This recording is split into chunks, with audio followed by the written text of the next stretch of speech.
Nick Hart from Backstreet Boys. Shout out to Boy Band Break. It's Chris Kirkpatrick here. Shout out to your podcast, Boy Band Break. Everybody, this is Howie D, and I'm listening to Boy Band Break. Hi, Ashley Parker Angel here. Huge shout out to the Boy Band Break podcast. This is Brad from LFO, and you are listening to Boy Band Break. Hey, what's up? This is Jacob. What's up? It's Dan. What's up? It's Trevor. And it's Eric Michael, and it's time for Boy Band Break, baby. Let's go! Welcome back to Boy Band Break. We encourage you to take a break from our day and join us in some boy band conversation. As always, I'm Chinzia. I'm Sophia. Lydia, aka Mama Lou, is off again. I know she's been off for a very long time. She was recovering from emergency gallbladder surgery and things were going well. And she was off her streaming for a few weeks as well while she was recovering from that. And she was all good to go. She started streaming again last week. And now she has pneumonia. So not a good time for Mama Lou. She's a little sick. She's not having a good end of her year. It's been a bad couple of months. So, hopefully she will feel better soon. Hopefully she feels better soon. And then the new year brings lots of good things. Health and joy and everything. Yes. I was at Costco yesterday and I said, hey, do you need anything? And then she said the sweet release of death. And then I said, they don't sell that here. So she was like, okay. So I brought her some mozzarella cheese and paper towels, which apparently is what she needs. So. Well, that next best thing, I guess, right? Cheese always helps. But yeah, no, she was not looking too good. And she said that she almost passed out yesterday taking a shower. I'm like, you just need to relax and like whatever. Yeah, don't do anything, even shower. So she went to like urgent care. They diagnosed her and all this stuff. So she's on the mend, but not there yet. So hopefully she will be healthy again soon. So positive thoughts to you, Lydia. We love you. Hope you feel better. Okay, so positive thoughts. What are we talking about? Oh, yes. Okay, first of all, I just want to make a little statement here. As you'll see in the other corner, because I'm opposite, I guess. It says powered by StreamYard, which normally it used to say, but we used to have our little Boy Band Break logo on there. I would just like to say that StreamYard, first of all, I thought that's what we use to record our podcasts. Because we can have video and all that. What were we using before StreamYard? SoundCloud. No, SoundCloud was before Anchor. No, I think we've always used StreamYard. We've always used StreamYard, but we used to upload to SoundCloud. Then that started costing us money. So then we switched to Anchor, which then got bought out by Spotify, but at least that part is free. Spoiler alert for people who are not Canadian. Canadians barely ever make money on these things. And we do not make any money on this podcast because even though we finally got our subscribers up, when we did all that stuff, YouTube changed the way that they were doing stuff. And they're like, just kidding. You can't get paid because you put too much copyrighted material, which is because we do concert footage when we go to concerts because we want you guys to feel like you were there. So obviously we don't record the whole concert, but certain songs. Obviously our most popular video was when Drake surprised us by coming out at the Backstreet Boys concert in Toronto. Saying I want it that way. Yes. So we think that people want to see these things, and based on the views, people actually do want to see those, possibly sometimes more than our episodes. So, it pains us to pay money for something that we are not getting money back. I know Lydia, she's saying, donate to our coffee, whatever it is. We have a Linktree, we got all that stuff. We just do this because we think it's fun. By all means, if anybody would like to sponsor us and give us money, we will not say no to that. There's a lot of concerts are expensive. That's right. I digress. But the point of this is that we were using StreamYard and it was free for the first couple years we were using it. Then they started charging something like $25, like a small amount. And I was like, okay, that's not too bad. Then they kind of increased the price. And I believe the last year or so, it's been about $150, which I paid. But we got it during like the whatchamacallit?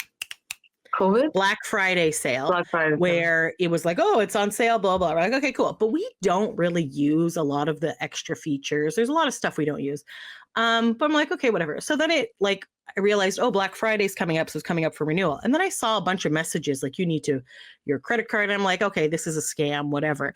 And then I actually like logged into our account and I was like, oh, we have to pay. Oh, apparently at the end of like August or something, they decided to change everything. So they went from like $90 to $450 a year. And I was That's like, crazy. I'm not made of money. I do not have this. I would rather spend that amount of money. Who's on a paying meet and that greet. though? Yeah. So, and that's the cheapest one. So now we had to downgrade to like the cheapy one, which is only like 5 hours, which is fine, whatever. It'll still work. But yeah, what the hell, man? You cannot go like 400, 500% more than what you were charging before at a drop of a hat like that. Like, yeah, you have some cool features, but we're not using those features. So Yeah, you're they should have insane. like a tier where you're just using this amount and do like not 5 hours only, do maybe like 20 hours or something. Yeah. Because I think at one point we tried to use like Zoom or something to record, and I feel like, we're, like 45 minutes. So we tend to babble a lot. I'm sure we're probably about 5 minutes in. Yeah, we're almost 5:45 in. Yeah. Anyways, there's my little rant of the day. Damn you, StreamYard, but we're still going to use you because we need you. So yes, you just absolutely. don't take away your free version. All right, that's right. Oh my God, if the free version goes, what are we gonna do? Then we're gonna have to, I don't know, Microsoft Teams. I guess I have that. Yeah, that's true. Yeah. Can you record Teams? I don't know. Sure. Probably. But we probably would just have to talk. But also, my company is being sold, so I'm sure the new company will probably not use whatever platform we're using now, so I wouldn't be able to use that anyway. So that's true. No update on that. CRTC likes to take their time, so yeah, that's weird, eh? Like, and I'm pretty sure that due to the fact that it's December, they're not going to do anything, announce anything. Yeah, that will be like a New Year thing. And then once it's announced, it's like 30 to 60 days from when the approval comes in to when we switch to the new ownership. So fun times, all good in the hood. Anyways, that has nothing to do with anything. You still have a job, you're good. Fingers crossed. Knock on wood, right? Speaking of still having a job, so for now, my part-time gig there with Please and Thank You. Yes. I was just like, man, I really, really want to go. So I was like, and there's been like nothing because concert season is in the summer for the most part, especially like I know there's concerts year round, but for the most part it's just like summer stuff. So for those who, I think people have heard of Sum 41. So Derek from Sum 41 came out with an autobiography, and there's some interesting tidbits in there. Especially including from his manager, Greg Norrie, from Treble Charger, and it was just like a whole big thing. And I knew of Sum 41 because they came out during the Serial Joe days, and they actually have not mentioned them in a while. And yeah, so they haven't so whatever. So I kind of knew for them from there, and obviously they became big, and Serial Joe got dropped from the record label, but Sum 41 became quite huge in the States and Canada. So this was a very interesting biography, and I read it while I was away on vacation and stuff, and I was like, oh, that's cool. I'm like, oh, and then he mentioned that they're doing their like farewell tour or whatever. All bands have a farewell tour, and then they come back eventually. Unless you're in sync, they come back eventually, and things happen. But anyways, allegedly this one is happening. It's ending in Toronto, which makes sense. So I was like, okay, cool. Like, well, yeah, they're from Asia. So I also don't want to spend a lot of money. And I'm like, oh man, this sucks. So then like the other day I got invited to apply for the job of VIP for Sum 41 in Catharines, and then Toronto, and then London. But I'm like, I'm not driving in London in January because that's like an hour and a half, and my car is shit. So, but I got accepted, so I will be able to at least, hopefully be able to see the concerts. Like, there's no guarantee when you work these VIP events, but in the past, the ones that I have, you've been allowed to stay for the concert afterwards. So hopefully, well, I would hope so. You work for it, might as well enjoy the show too, right? But what's interesting is I don't think they're doing VIP. Like, they have the VIPs and they get like early entry and early merch and limited edition stuff, but it doesn't look like they actually get a meet and greet with the band, which I'm like, oh, that kind of sucks. And then I'm like, and we talked about that before, how even though it's expensive, before Backstreet Boys were pretty lucky still. Backstreet Boys make it worth it. Like, yes, over the years, like their meet and greets have gotten a lot shorter and not as whatever, but it's still like nice that you're still actually meeting, physically being there with them. So. And you're getting a picture with them. And you're getting not a cutout. Yes. Yes. Not like I think Justin Bieber had the cutouts and stuff, or like, yes. Yes. So that's, yeah, I don't get it, man. But, to each their own, and each artist gets to choose what kind of event they want to do. So, yeah. Exactly. Cool. Anyway, so that's what's going on with me. Not really, but that's a very small. Congratulations. That's going to be fun. I was just like, yes, I'll get some money because I am poor. Woo! Oh, it's a good time. Still won't pay for the StreamYard membership, but it's a little bit at a time there, working our way there.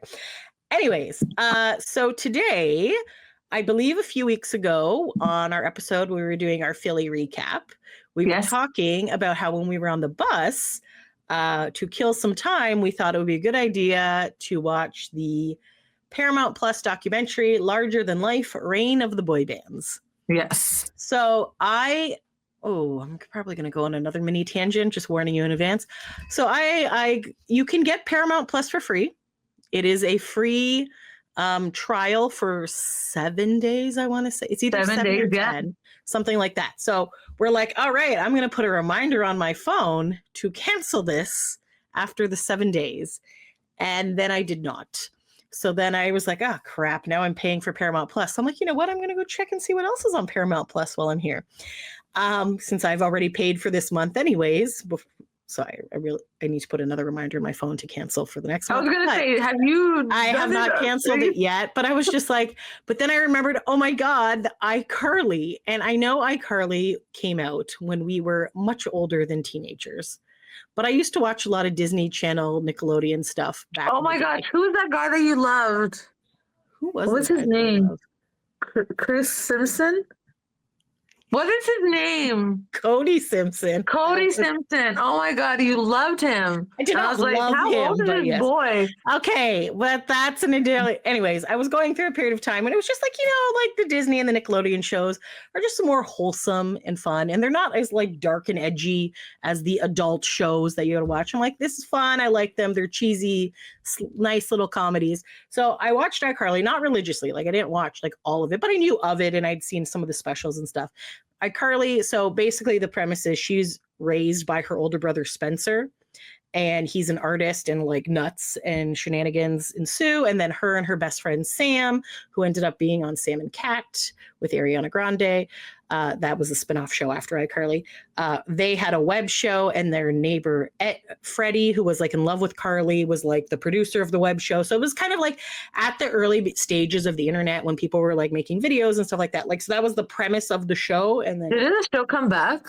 So it came back, and I was like, now, I remember this is the connection here. So I was just like, the show came, and like Spencer was cute, and he was like older, and like they were a little bit too young. So it was kind of like, I was kind of like in the mid ground here, although I'm definitely closer to Spencer's age, but still younger than him. Anyways, so then I was like, oh my God, iCarly reboot. I'm going to watch it. So then I was just like, okay, let's see how it is. Cause I know a lot of like the Fresh Prince and things when they came out, it was a lot more dark than it was, or like Chilling Adventures of Sabrina. I'm like, because I remembered Sabrina the Teenage Witch when we were young. That was fun.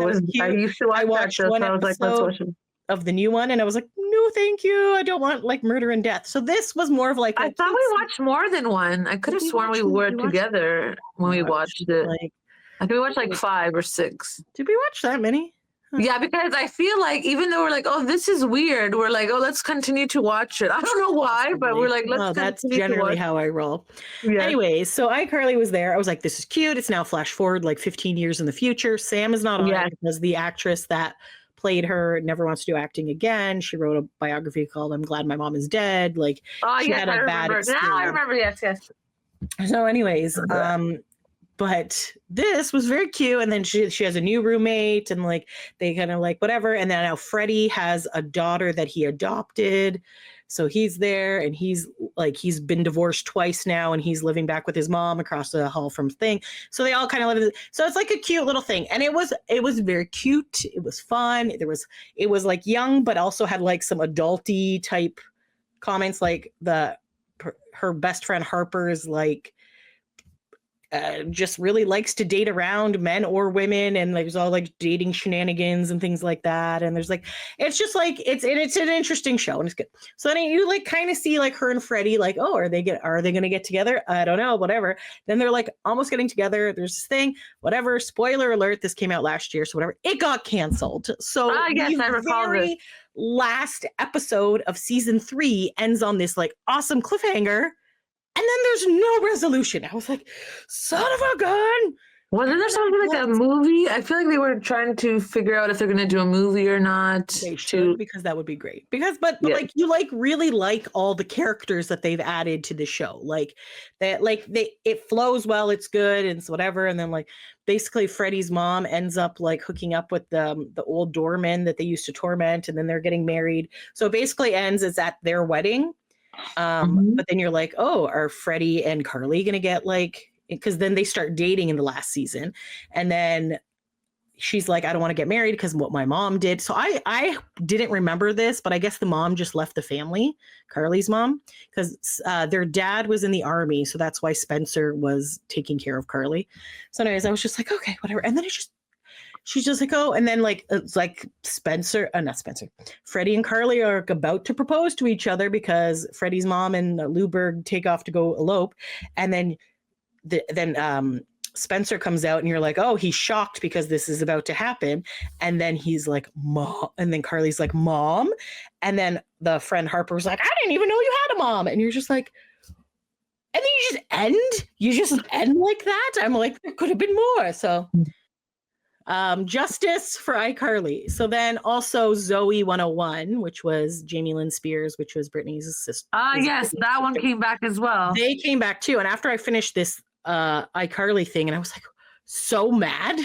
And I'm like, oh, right, Zoe 102 is here. And I'm like, ugh, I don't want to watch another show. And then it's going to leave me in a cliffhanger. But then I looked, and it's actually a movie. So it had an ending. So I was like, all right, I'll watch this, but it was not as good. Like it had a happy ending or whatever, but I was just like, I'm just annoyed right now because of this whole, like, I invested like 3 days, like watching these shows. You're like, very upset. I can tell. Watching it. And I was like, oh, what's going to happen next? Da, da, da. And I was just like, yeah. I would hate that too. Like even like back in the day, there would be like cliffhangers, and then they like cancel the show, and I'm like, but it got so good. You just have to give it more time. There was one show that Gina got me hooked on, and I believe they actually only had one season. It was called Breakout Kings. Okay, and it was about these people who were in jail, but they decided like to catch a criminal. You got to think like a criminal. So what better way to think of a criminal than to use a criminal to help you? So there would be people that had broken out of jail or whatever, and then these other criminals would help them think and figure out where they were. And then for every criminal they brought back, it took like a month off their sentence or something like that. Like it was cute. I liked it. And then it just ended on a cliffhanger, and then they canceled the show. And I was just like, what the hell? But then I believe it was the writer or something. He actually just wrote like an article saying, okay, this is where their storylines tie up. And so at least it kind of had an ending, because it was like, this is how it all, even though it wasn't actually. So I was just like, whatever. So who knows? Yes, none of that. I agree. I hate when there's a cliffhanger and you cannot get the information that you're looking for, and you can't get the people or the couple that you want together. Yes, it took so long. You're building up to this moment, and now nothing. Yeah. This is why movies are good, because they just have like they're nicely contained, and then they happily ever after usually, and then yes, that's why I enjoy my happy endings. That's why Hallmark movies are great. Exactly. Life happy endings every time. You need to have a happy ending for sure. But yeah. I know life is not like that, but Hallmark at least does it where you get a happy ending every time. Exactly. Whereas my friend Alan likes to take me to horror movies all the time. And let me tell you, most of the horror movies do not have a happy ending. And I was just like, and they're gross and disgusting. And yet I sit through these movies mostly for the popcorn, but also like popcorn is good. Oh, it's so good. Oh my God. And if anyone who lives in Canada who was watching this, Cineplex has brought back their free popcorn refill and free pop refill. Yes. Only on large. So you have to get a I saw large that. bag of popcorn. You only get one refill, but that's better than no refills because you pay a lot of money for popcorn. And That's popcorn right. is cheap. And popcorn is my new Especially obsession. when you pay for the ticket too, if you don't have a scene points on your It card. Yeah. really adds up, eh? It definitely Like does. we went to go see Moana. It was IMAX because that was the only timing, but it was like 4 of us, 2 adults and 2 children, and it was like $84 for tickets. Yeah, that's insane. And I'm like, are you crazy? So then I definitely made the most of that free popcorn. I was like, yes, Yeah. I will eat this popcorn. Wow, so good. That's right. Anyway, so there you go. There's the deal right now. Back in the day, remember they had the plastic popcorn buckets that were refill?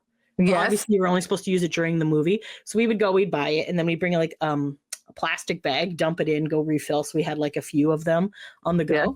But you're only supposed to use it one time. I snuck mine back in for another. I had put my coat over top of this bucket to sneak it in so we could get more popcorn. Like, you're a teenager, you don't have a lot of disposable income. It was great. And then they just got rid of Well, the I program. feel like back in the day, they didn't really care that much. Now I'm sure they care more, but back in the day, they're like, whatever. Yes, indeed. Okay, so now we're getting into the topic of today's episode. So we watched. So this is the thing. So we decided to watch this at like 11 o'clock at night. I think. Did we start it before we got to the border? Yeah. Yes, Or we was watched a little bit before we got to the border, and then we watched the rest after. But also, it was past midnight, and we were very tired, and I feel like we didn't really absorb it properly. Did you rewatch it since then or no? No, I feel like I was the one paying attention the most. You were paying attention, and I was then so you were tired. like resting your eyes, and I was like, dude, the movie just started. Yes, but it was a long week. It was pretty entertaining. So I was like, Anyways. well, at least you didn't drive. I'm like, this is a good thing that we didn't take the car. We would not have Yeah. gone far if I was I think we would have crashed right away. Definitely, yes. So, and the Greyhound bus of death seemed less deathy this time. Yeah, I don't know. Maybe they like improved because it's Flixbus. I have no idea. I don't know. Also, they had no internet. I mean, whatever power on the way back, so that annoyed me. But for the most part, I didn't feel like my life was in danger as much as I normally do on the bus. Right. Maybe they got like the bus driver was like much better, or maybe it was like more entertaining. I have no idea. It was definitely, every time we stopped, he would do his little gymnastics and things. But yes, good times. So calisthenics, that's what it's called when they the stretches and that's right. His thing. He was doing his thing. Anyways, yes. Sorry. Whatever works to get you works. stretching, pass the time. You're driving a bus full of people, so Godspeed. Okay, so it was. So I have the press release here. So October 28th, it says Paramount Plus announced today larger than life Reign of the Boy Bands will premiere on the service in USA, Canada, Latin America, Brazil on Tuesday, November 12th, internationally for everybody else later. So it says it highlights the genre's rich history from groundbreaking influence of the Beatles to the global rise of K-pop, shining a spotlight on the iconic groups of the 90s and 2000s. For more than half a century, boy bands have been a cultural touchstone bridging generations with unexpected connections to the past and future. Larger Than Life weaves together these stories in a perfectly curated playlist, transitioning from one group to the next to reveal what it was truly like to be a member or a fan during each group's reign. From the exhilaration of success to the realities of fame, the film uncovers the raw, unvarnished experiences behind the spotlight, offering timeless insight to the frantic era. Told through those artists who experienced it firsthand, the managers who orchestrated their rise, and other key music players, Larger Than Life is an ode to the ones who were tearing up our hearts. From the Beatles and the Jackson 5 through New Edition, NSYNC, New Kids on the Block, and Backstreet Boys to 17 and more, the documentary offers an inside look at the era's defining boy bands. Featured personalities who discuss their journeys include AJ McLean, Chris Kirkpatrick, Donnie Wahlberg, Donny Osmond, Jeff Timmons, Hanson, Lance Bass, Michael Bivins, Nick Lachey, 17, Hoshi, and Vernon, and Tiffany, all reflecting on their impact and the trajectory of boy band popularity in the zeitgeist. I cannot read, guys. Anyways, Larger Than Life is produced by Clay Music manager Johnny Wright and Van Toffler for Gunpowder and Sky, along with executive producers Barry Barclay, Florist, blah, blah, Joanna Zwickel for Florence Bauer, sorry for saying blah, blah, blah, for Gunpowder in Sky, and Bruce Gilmer, Vanessa Whitewolf, and Michael Mancini for MTV Entertainment Studios. Tamara Davis directed. Okay, so I was going to show a picture, but Can I just say AJ is always the representative of Backstreet Boys for this documentary stuff? Yeah, and yes. Chris is always for... and Chris is always for NSYNC. Chris and Lance, both. Yeah, oh, yeah, and Lance, yeah. Let me just see. I find that very entertaining. I feel like AJ will say yes regardless. So he's like, yes, I would love to do it. Basically, yeah. They definitely... Which is not a bad thing. Something that I noticed. No, I think that some people like to talk more than others and are better at doing that. Conveying their message across. Yes, I was trying to get this picture to show up, but it's not working. Whatever it is. Oh, good. It's not really a picture. It's just like 4 boy banders pointing up at the larger than life reign of the boy bands. But I don't think they're actual boy band members. And interesting So from the comments, people were like, "Why is it only 4?" So yeah, most apparently, like Backstreet Boys posted this, and they're like, "Why is it only 4?" I'm like, I don't think it's Backstreet Boys who posted it, just posting it from the other account, like the doc. It's not like they took away Kevin, because people were like, "Oh, why is there only 4?" But I'm like, no, it's just what the picture was when the doc. Well, show you guys with the picture. I can get it. Yeah, I but basically, for marketing, most of our boy bands are 5-member boy bands. Yes, but it wasn't the Backstreet Boys who did it, because people were like, "Oh, why are you taking away Kevin?" Because like right away they thought it was Kevin is out of the group. It was very interesting. It's not them. It's just 4 random guys.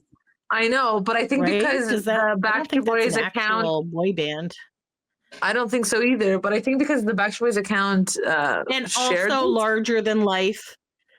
Yes, they thought it was about like Backstreet and also Boys. Larger than life is a Backstreet Boys song, right? Which is probably why they chose that title. Yeah, but I don't think like they did it on purpose. I think it was just like a marketing thing. I was gonna say, I wonder if it's like. And it's also like shadowy, so you can't see these band members. And I was gonna say maybe it's like one of the other bands, like New Edition or something, but it looks like more modern clothes, so I don't think it is. I think it's just random generic boy band, so they don't. Do anything. So basically, don't scare people into thinking that one of the members is gone when it's not. Oh, is that why? And it's probably because Kevin wasn't going to that Germany event as well. Yes. So I guess like that, and then Backstreet Boys account shared it. They're like, "What's going on?" I was like, "Oh my god!" And then I missed out on that drama, but that makes sense. Did you see the Kevin in New York from Home Alone? No. Oh yeah, that was funny. I thought that was hilarious. And then the comments were like, "Don't scare us!" Blah blah. I'm like, "What is happening? He's not leaving the band." Never seen Home Alone before? Like that's literally. I don't know. I was like dying. I was like, "This is so good. I love it." But it worked because Kevin was the one that left it. So, for those who haven't seen it, the Backstreet Boys posted it in the last week or so. But basically, it's the sound of like, "Hey, somebody wants to talk to Kevin." So they're like, "Oh, but this is for Kevin." So they're like passing the microphone or the phone down, like, "Hey, for Kevin," and then they're like, "Kevin's not here." And they're like, "Kevin's not here. Kevin's not here. Kevin's not here." And then it's like Catherine O'Hara's like, "Kevin," but Jen, the manager, is the one saying that. And then she's like freaking out that Kevin's missing. And then Kevin from the Backstreet Boys comes out. He's like, "What? I'm right here." And she's like, "Oh my God." And like gives him a hug and stuff. He's like, "Thank God." Yeah. Yeah. So it's hilarious. It was very funny. But apparently I was like, "Oh, I'm supposed to be like freaking out that Kevin's leaving the group or something." When did he come back? He came back 2012, I thought. 2012. Yeah, April 29th, 2012. Okay. Yeah. Yes. So he was gone for like 6 years, I think 2006, 2012. But again, that was 2012, guys. That's 12 years ago. Literally, I think Kevin's going to be here. Yeah. And if Knock on not, wood. they've done it before and they still continued to go. Fine. It's fine. It's fine. It's good. But He yes, took a break. He's already, he's inspired. Like he even said it. I took a break. I'm inspired again. They're on a break now. They're enjoying themselves with their families. They were at the Rockefeller Center. It was so good to see the 5 members back together again. Honestly, I don't know how long it's been since I've seen the Backstreet Boys. it's been a really long time since they. And then I checked my Instagram post, and it was July 2022 Canada Day long weekend is when we last saw them. So yeah, that's like 2.5 years. Yeah. So last seeing them, like they obviously were still touring and doing the DNA. Yes, but I was like to see them, yeah, I was like, oh my god, that's a long time. Yeah, so I guess the Darien Lake show would have been the last one that we saw. Yes, the third. Obviously, we've seen Nick much several times since then, and so good times. But yeah, no, it was weird. I'm like, man, it's been a while since I've seen the Backstreet Boys all together. Well, I guess I went to 90s Con too, and I saw Nick, Howie, AJ. But like all 5 together, I have not seen since obviously now. But it was good to see them. Yes. And the Christmas special, I enjoyed it. I thought they sang very well. I don't know. People were saying that they lip synced. I can't tell that they lip synced, but I thought they sounded great. But the difference is we know that they can actually sing. So even if they did, I don't know, I thought it looked fine, but it could have just. I also thought that, but some of the comments were like, "Oh, they're lip syncing." I'm like, okay, maybe I cannot tell that they're lip syncing because I thought they sounded good. Sometimes it's a backing track. I don't know, but. No, I thought it was great. And then the fact that like it snowed when they sang Christmas in New York, I was like, oh my God, this is like perfect. It's like perfect timing. And it's nice that their Christmas album is actually getting some recognition because it came out. It did not get because of things, but we were so close to going to that signing for the Christmas album. And was that last year or 2 years ago? It was 2 years ago. Yeah. And it was literally like 3 days before. Or I think it was 2 days before. Yeah. They were at the New York. They were already in New York promoting. Yeah, they were at the Empire State Building. Yeah. Yeah. Mm-hmm. So I think it was the next day, actually. Yeah. We were like getting ready to go to New York. And we're like, okay, guess we can't go now. Good times. Yes. Because it was also cold and the weather wasn't great. But we would have stuck it out if Backstreet Boys was there. Oh, for sure. Because I think we were doing an O-Town show. We did the boy band Christmas. Yes, that's why. And then we were going to go to New York. And then we were going to go to New York. And then we're like, we're tired and cold and we don't want to go. So then So I think we got some of our money back. Anyways, I feel like we got majority of it back. It was a bit of fighting, but whatever. Yeah. All right. Now that we're like probably 20 that has nothing to do with any of this, but it's kind of the actual point of today's podcast, which is larger than life reign of the boy bands. So Johnny Wright was obviously involved in this, and he's been involved with a lot of boy bands over the years. So I think compared to other documentaries, I thought this one was like very like upbeat and fast paced. Did you feel that? Like I did, and I feel whiplash going back and forth between things. There was like some sad parts, but for the most part, it was it was a beat for the most part. I thought. I didn't know about certain like bands like the Osmonds because I didn't know. Obviously, that was pretty cool to get Donny Osmond to be the speaking head for them. Yeah. Yeah. It was interesting to like see because obviously you know how like our core boy bands all got together and stuff, but they did kind of talk about some of the older boy bands and some of the newer ones, and I just think it's kind of cool to kind of get that interesting look at things. So I tried to take as many notes as possible. And can I just say, Donnie Wahlberg, I don't think he's usually the talking person for New Kids on the Block, so that was pretty cool that he was able to. He is? Why? Who do you think is normally a talking person? I don't know. I feel like Joey McIntyre, maybe. I feel like Joey does a bunch of things, but I feel like Donnie, if anyone's going to embody boy bands, I think it's Donnie Wahlberg. Like I think he more fans. He's always out there twogging people and doing things. And I don't know. I feel like this is the first time he's been in a documentary. I don't know. concerning boy bands. I don't think there've been a lot of New Kids in these other documentaries because most of the other ones are mostly Lou Pearlman related. Yeah, so that's what I feel like. Yes, you're right. In that regards, yes, I don't think that. Yeah. But I do feel like Donnie is kind of like the spokesperson because they were showing like clips from them back in the day talking. That's true, yes. And Donnie did say on Twitter the reason why he did this documentary is for the fans, which makes sense because he's all about the fans. Yes. Like the Boys in the Band song, fantastic song. Love it. Oh, so good. One of our favorites. So and he's like, do it for the fans. That's right. And then he lists all the boy bands and shows respect to all of them. I really like that. That's like a really good boy band song. He's championing the fans and the boy bands. Mm-hmm. We almost took that as like a theme song for our show, but then we realized that we have no money and probably can't pay for it. So we didn't want to we didn't want to get copyright. Probably get sued for it too. Probably, but yes. Yeah. But yes, good job. Okay, anyway, so I'm just going to kind of go through. I tried to take quick notes. Maybe we won't go through the whole thing because we're now at 35 minutes. Just do a summary of what, yes. Okay. So it starts off with, so I'm just going to say things and if you think of something, you can just pop in or whatever. So, so it started off with a bunch of screaming fans and Sync going through crowd and then Chris in an elevator being like, I told you this was going to be crazy. So it kind of starts like that. And then it's like whatever and said, so Lance was very proud to be in a boy band, but he didn't realize that being in a boy band was a negative thing. He was like, yeah, I'm a boy band.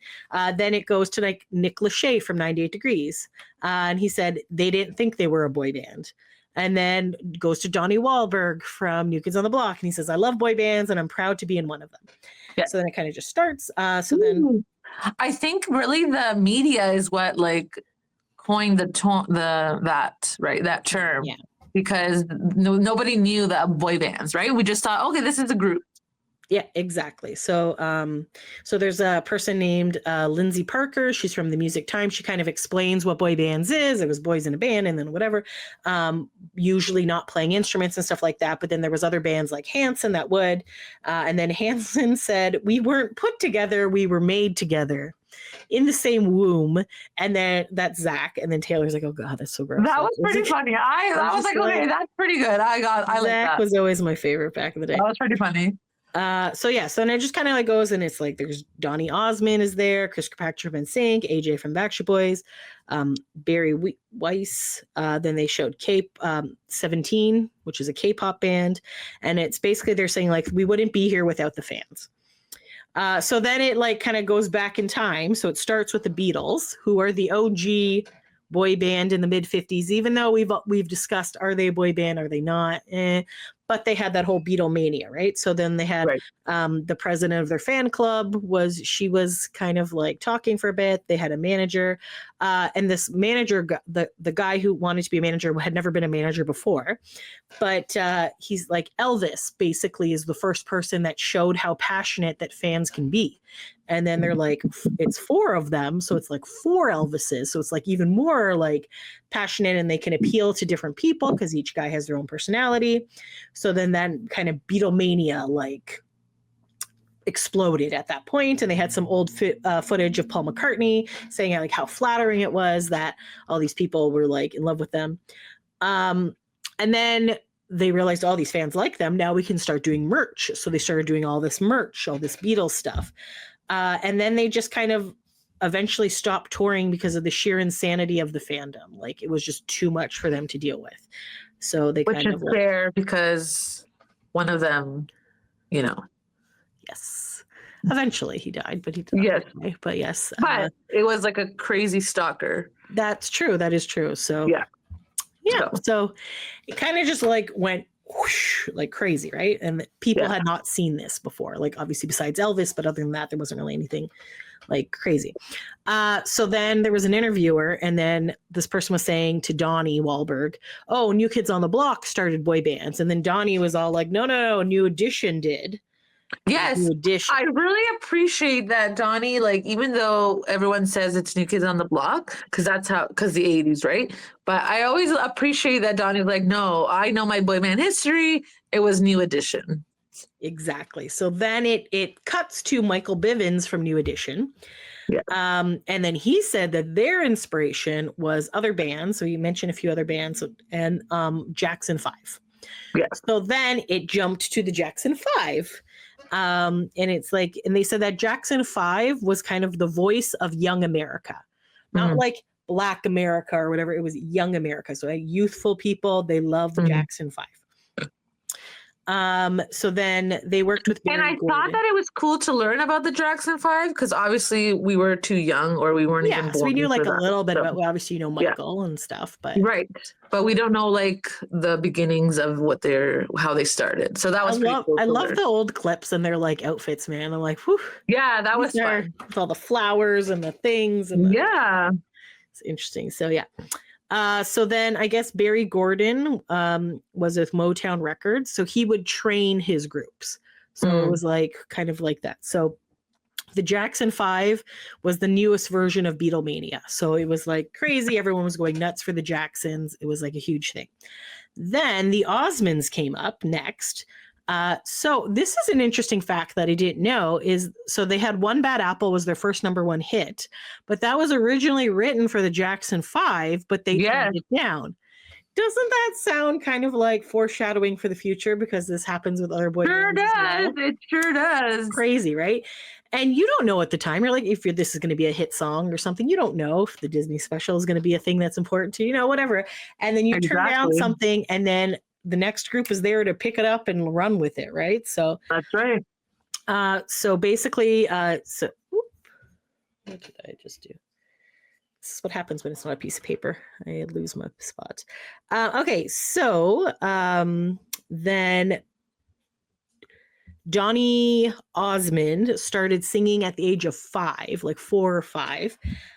So they had their first so he was always singing. Like that's something he always knew with his brothers. So they had their very first show, like that went dark, and they were supposed to go up on the stage, and he heard screaming. So this is like they had not actually performed at this point. They just had their like song out or whatever. So he was like, "Oh my God, somebody's heard in the audience. Like, what's going on? Whatever." And then he realized that they were screaming for them, and so he was just like, "Oh my God, this is crazy! Like, I love it." So then Donnie Wahlberg was talking about the Beatles and Jackson 5 and the Osmonds, and he said, no, New Edition is the beginning of the boy bands. He's like, a lot of people talk about the older bands, but like of the current, what an actual boy band is, he's giving it all to New Edition. So then it jumps, which is fair enough, true. So then it jumps to Johnny Wright. So he's talking about when he was working in radio. We talked about this when we talked about the Johnny episode of Frosted Tips, but basically he was working at a radio station, like doing the night shift. Maurice Starr ended up calling him and like telling him about this talent show he was putting on in Boston. He wanted like $1,000 from each of them, like have 10 sponsors. They're going to make this money. They were going to do a recording contract, all that stuff. Johnny, I don't believe had money at the time, but he knew about it. So anyways, New Edition was actually in this talent show. They had 82 groups doing this talent show. New Edition was number 15. It was like a whole day extravaganza. They ended up not winning. I thought they had won, but they didn't. They actually got second place. Which is very interesting to learn. Very interesting to learn. And out of 82 bands, that's pretty impressive. But Maurice Starr liked them. He's like, you know what? We're still going to do a record with you. So they ended up doing that. They ended up doing Candy Girl as their first single, which is obviously a hit song. They were very inspired as a band by Jackson 5. But Maurice Starr added a twist. He gave them like the little more, they added rap and stuff. So it would have like to kind of make them more modern. And variety of genres. Right, exactly. So it wasn't just so whatever. They kind of had that R&B, like hip-hop-y vibe, and that each member had their own individual personality. So then Johnny Wright was like, the first contract is always going to be a bad contract, which is true in the music industry because they're taking a chance on a band that they don't know if they're going to actually do well or not, right? So right, not necessarily that's good, but anyways, after that, it kind of sucks that like as time went on, nobody learned their lesson that the first contract shouldn't be bad, right? But like they just did. So shoot. Okay. I will. That was my grandmother. Okay, I'll call her back. If she calls again, I might have to take this. So, anyways, so they so then New Edition left Maurice Starr. And then he's like, well, screw that. He wanted to do the same thing, but with white kids. So Donnie loved New Edition and Run DMC, and he lived a block away of where he got bused to school a block away from where New Edition lived. Yes. So he saw that they were like doing well and stuff like that. So the other original member of New Kids on the Block was Mark Wahlberg, but he obviously left the band, did his little Marky Mark and the Funky Bunch thing. I thought it was pretty cool though, like that they brought that up, because like I don't think anybody knows that. I was talking about this the other day at work, and my coworker was like, what are you talking about? Mark Wahlberg was never in New Kids. I was like, he was, but okay. Yeah, so like in the beginning of the origins of New Kids on the Block, I don't think everyone knows that. So that was pretty cool. Yeah. Yeah, so that was cool. So then obviously Mark left. So then he added his buddies from school. So Danny, John, and Jordan. So there was 4 of them in the group. I think that's pretty cool that they were all like basically school friends, and then they became basically part of their lives now forever. Like John was the older brother.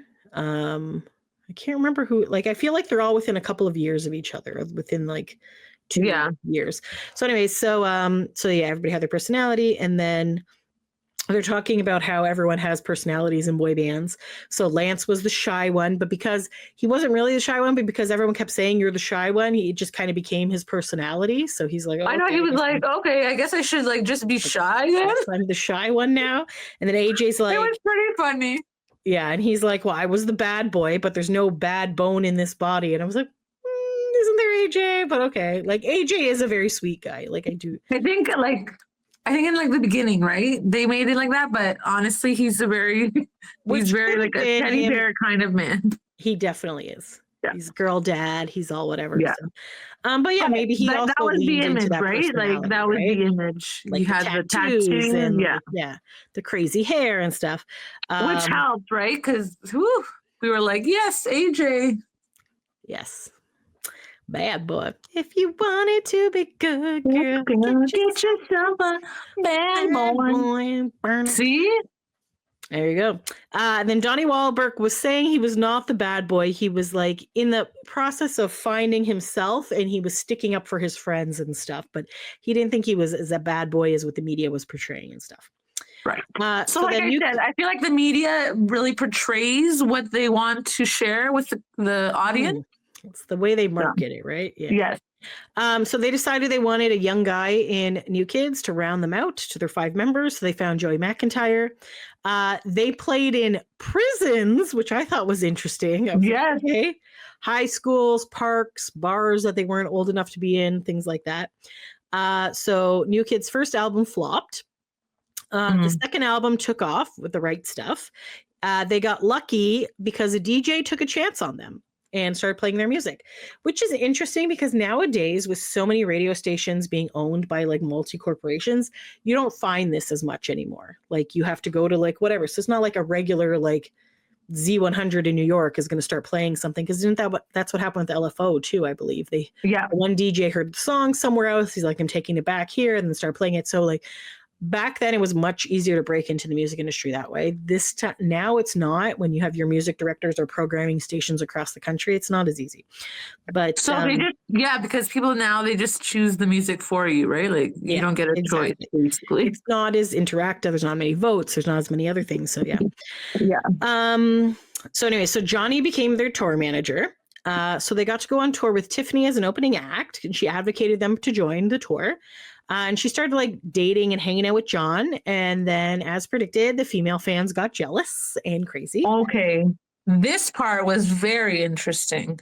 Yes. So they opened for her, but because she was dating John or hanging out with John, the girls got like so mad. They booed the headliner. She's the headliner of her tour. She was the headliner, and they started booing crazy. her. And then she had to become the opening act for New Kids on the Block. On her own tour. Like, that is insane. Like, yeah. So when they first came out, nobody knew who New Kids was. And then like the DJ would be like, okay, who's ready for New Kids? Everyone's like, who's ready for Tiffany? Boo. So he's like, okay. So yeah. So I was like, that is wild that she lost her spot. Imagine, basically. like, yeah. Oh my God. Crazy. And So she that's like, what happened. would, like see? pull her hair and stuff. And I'm like, Teenagers, man, they love their boy bands, and this is what can happen. People are crazy. Anyways. So she ended up being, so then MTV, so then it cut to the guy from MTV, and he said MTV played music videos like 50 times a week. If it was a song that the fans liked. And he said out of all the bands, they were most insane for New Kids on the Block during this time. Oh, also, there was another person who came in. Her name is Eve Blake. And she has something called Fangirls, a New Musical. So I feel like we need to look into this and see what it is. Yes. Because if that's playing somewhere, we should go check it out. Because that sounds... Put it on the list. Yes, I am putting it there now. Fangirls, a New Musical. Okay, so she said a fangirl is basically a girl or a woman who's an extreme fan of something, to love without fear or whatever repercussions, like they're just in love with something. So then it showed a clip of Donnie back in the day, and it was like, if the price we have to pay is girls chasing us around and screaming, I'm going to keep doing this for like another 10 years, which I was like, fair enough, Donnie, fair enough. Which goes to show he's continuing to do that. And he still is. And right? He's like so lovely. Like, he's done events with fans. He has Wahlburger events. He goes to Waffle House. He has like certain, he has a group of fans, like people that he like has their phone number. Like my somebody I know's sister is like, and he'll just like check in every once in a while, like, hey, so-and-so, how are you doing? Whatever. Oh, I'm going to be like, meet up with people. Like he meets up with fans. He's done lobby hangouts. He used to do Waffle House things. Like Donnie is all about this. Tour bus thing as well. Mm-hmm, yeah. I think he did one in Toronto from what I remember. Probably. Yes. So he also loved Toronto. That's why I brought that up. Yes. So anyway, Step by Step sold, so their second album sold like 6 million records.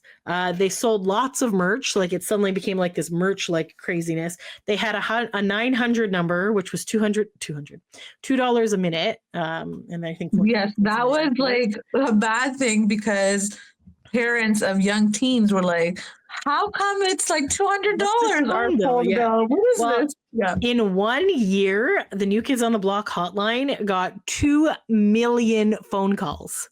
That's crazy. That's insane. Yeah. Oh my God. So, but because again, all this stuff, they eventually got burned out. Not surprising at those times because the mania, New Kids on the Block mania, basically.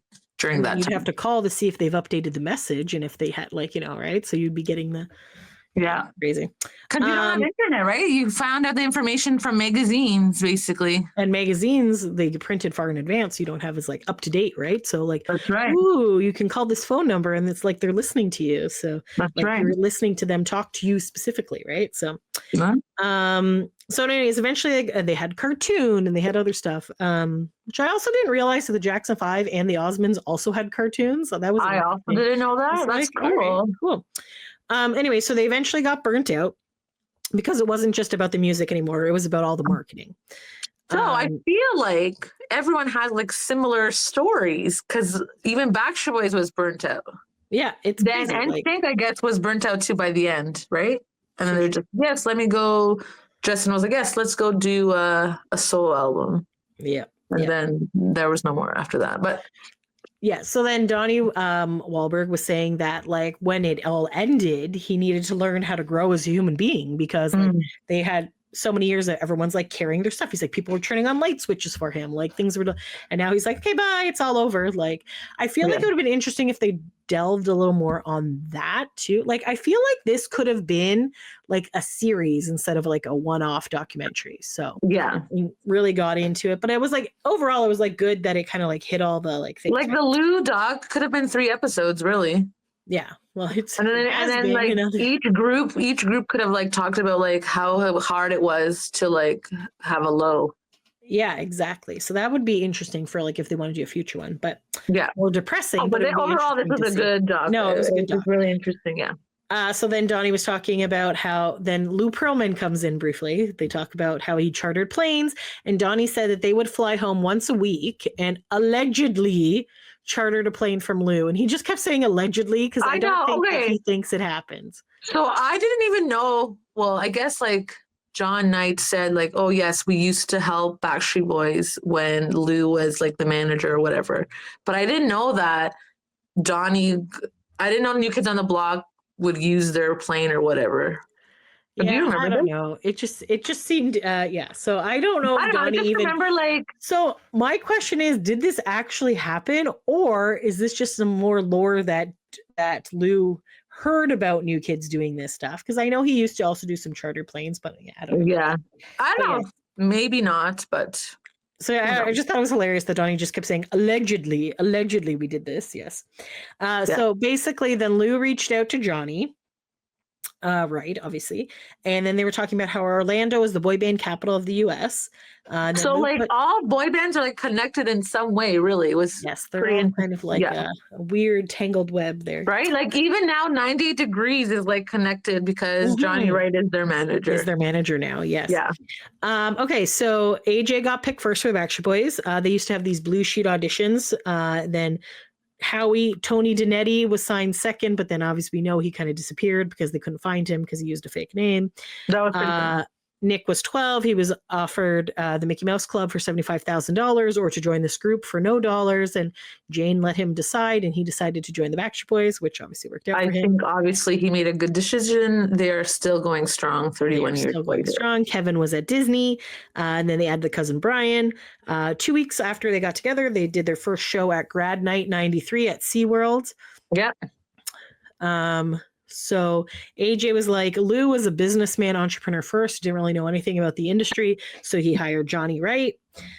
Johnny connected them with Clive Davis from Jive Records. So at the time, USA was into Nirvana and rap and Pearl Jam and things like that. I thought it was cool to get like Clive Davis or the record person from Jive, because we haven't really heard from the record label people. No, yeah, that's true. So that's interesting that we got that. Well, and I think because Johnny did this documentary, he had more access to certain people that people might not have in other ones. That is very true. Mm-hmm. So basically the US had audience of guys, but not really girls, because girls weren't into the grunge and everything as much. So then they decided to take a chance and sign them. So then Max Martin, they created the sound for them. BSB couldn't get a hit in the US. The label was going to drop them. So Johnny said, well, why don't we just send them to Germany? Because boy bands are really big right now, because they have like Take That was huge and other stuff. So as we know, the Backstreet Boys started doing a bunch of shows. All the groups in Europe lip synced. So Johnny's like, okay, to make it stand out, why don't you guys show that you can actually sing? So he's like, go out and do a cappella to start the show. And they did. And obviously the fans went crazy and they're like, oh my God, these guys can actually sing. Which was like a good thing. They set them apart, and everyone knows now they can sing. Exactly, right? For sure. So then around this time, after they're in Europe, Hanson ends up coming out with Bop. So that kind of like broke the mold, the thing to get into the US. So yes, them and Spice Girls wannabe. Spice Girls, yes. So that like a Hanson, I guess they kind of look like Nirvana, but they sounded like Jackson 5. So that was kind of doing it. So they connected with the Dust Brothers for their sound. So yeah, so Hanson and the Spice Girls. So now the Backstreet Boys were able to come back to the US, and they had their first #1 hit with Quit Playing Games. Then they were talking about the music video where they're soaking wet in the rain, and AJ said being on set was interesting, and that Howie was all nips is what he's. It was very funny. Video of Howie's nipples. It was. Oh my God! Well, it was out there, right? It's hard not to look there, right? Well, most of them were shirtless. Nick was wearing a shirt because he was also Nick, young. and then Brian. Brian, possibly. I think it was like clothes. Yeah. I know AJ, Howie, and Kevin were open shirt. Yes, but the other two, I think Brian was like conservative, right? So he's like, I'm not showing this. Yeah, probably. So then they were talking about how the second album. This was a big deal for girls. Like, oh my God, we were like losing our minds. Like, yes, if you were a fan, obviously from '96, and you saw this, you're like, oh my God. fan for life after this. Fan for life. All I keep thinking about is that sketch where they made like a fake boy band and then with the gripper claw. Oh my god. Backstreet Boys with the Z. Oh yeah. Oh god, that's anyways. That's funny. Yeah, anyway, so this was a theme here. Apparently your second album makes or breaks your band. Yes. It's a sophomore people slump. had That's said what it. they call it. They call it a sophomore slump. So you don't want to be a one-hit wonder. Yes, the key is the second album is what's key for a longevity of career, is what people say. Yes. So their second album was Millennium, and I Want It That Way came out, and everything Huge changed for them. It was an iconic song and video. Yes, it was huge. Huge show. I was 1.1. Yeah, right. 1.1 the first week album sold. That was really big. Was it? I don't know. Yes, maybe. So they rewrote this song so it would make more sense because it doesn't really make sense. But then the group was like, we don't like this new version. Let's go back to the old version that doesn't make sense. And the record company fought them on it, but eventually let the boys do it that way. And he was like, we were wrong. They were right. So yes, it worked out for them. I'm glad that they fought for it because if you listen to it, because we listened to it like years later, and I was like, yes, they made a right decision because the song, even though it now makes sense, is not as catchy as the other version. Exactly. And I think the record company wanted that song because it was Mutt Lange, who was Shania Twain's husband at the time. Oh, he wrote the song. So I think that's why they wanted that one on the album. But they're like, sorry, we appreciate that you wrote the song, but we would like the original version. Original version back, yes. Okay. That is not what was said, but that part was not in the documentary, but Sophia's giving you additional information and backstory because she knows. Yeah, whatever. Yeah. All right. So try to fill in some blanks there. Thank you for filling in the blanks. Yes. So now they jumped to NSYNC now in the documentary. So Chris was in class with Howie. Lance was like, he auditioned for BSB. And then Chris was like, I did not audition for BSB. Like, oh my God. Chris was hilarious. He's like, let me set the record straight about this. And he like went off. He did not audition for the Backstreet Boys. And he just knew of it. And I think, if I recall correctly from another interview that he did, I believe the Backstreet Boys were at the restaurant that Chris was working at. And that's how he met Lou, possibly. I think yes, is what I remember. Yeah. So anyways, well, it doesn't matter. So he obviously he wasn't in the Backstreet Boys, but he went to Lou. He got introduced to Lou. So the reason why Chris knows them is Howie. Howie was in his class together. Yes. Yes. But Howie didn't invite Chris to the audition. He invited the other guy. Can't remember who it was. Was it Louis Fonzi? I think so. Possibly he who also didn't get because Howie or was it Charlie Edwards? I think wasn't one in of this documentary. He invited somebody else, so whatever. Yeah. So basically, but didn't Chris and Howie have like similar like voice tones? Possibly that could have been it too. So that's probably why he's like, yeah, you're gonna take my spot. I'm sorry, I need to ask somebody else. Yeah. So, anyways, that was not said in this documentary. That was also not said in this documentary, but that's from other interviews. So, anyways, Chris was introduced to Lou. Lou was talking about how, like, there's Burger King and McDonald's and their competition, and he wanted to be in charge of both of them. So Chris is like, if I put together a group, will you sign? He's like, yeah, sure, whatever. So he's like, so basically Lou didn't have to do work. So Chris went around doing work. He started putting the group together. He started calling people. He called Justin, and Justin's like, well, I'm working on a project with JC because they were both in the Mickey Mouse Club and it was over at that point. And he's like, yeah, that's fine. JC can come. So then, and then they ran into Joey, who worked at Universal. So they kind of got together with that. And then obviously they don't mention this, but the Charlie Edwards and stuff, and they had all that stuff, other people in the group. But basically they needed a fifth member. So then Justin called his vocal coach and it was like, oh, this Lance guy will be perfect, but his mom probably won't let him join the group. But she did. So that was good. So they obviously convinced her that this was a good opportunity. She actually had Justin call Lance, and Lance knew Justin from the Mickey Mouse Club. So he was like, oh, okay, this like star is calling me to be part of the thing. So anyways, he gets flown to Florida. He gets picked up on a Rolls Royce. It's all fancy. Chris was poor, and Lou was like, okay, we're going to move you into this house. And he's like, fuck yeah, free rent for a few months. Even if this doesn't work out, at least I save money because I'm like, have no money. So they did that. True. When you're And poor, then- you're like, yeah, whatever helps. Yeah, take the opportunity. Why not? So That's right. so then Lance mostly just came from like a singing group, like he was Mississippi Showstoppers, I believe it was. But anyways, he didn't know how to dance, so he had to learn how to dance. And then he was like, oh my God, like they're gonna kick me out of this group because I suck at dancing. So they're like, whatever. So then after they had trained for a while and were doing stuff together, that's when Lou brought Johnny in. So Johnny didn't know about it ahead of time. So Johnny did not expect anything great. So he's like, okay, I'll watch these guys perform. And then he was blown away. So he had a record label guy in Germany who wanted to sign them. Because he's like, hey, if you have any other bands like the Backstreet Boys, I'll sign it. So, okay, I got this band. And then he's like, nah, Lance is a little too feminine. So then we're like, we'll sign them, but not with Lance. And then Johnny's like, well, it's all the group or nothing type thing. So he's like, he's sensitive.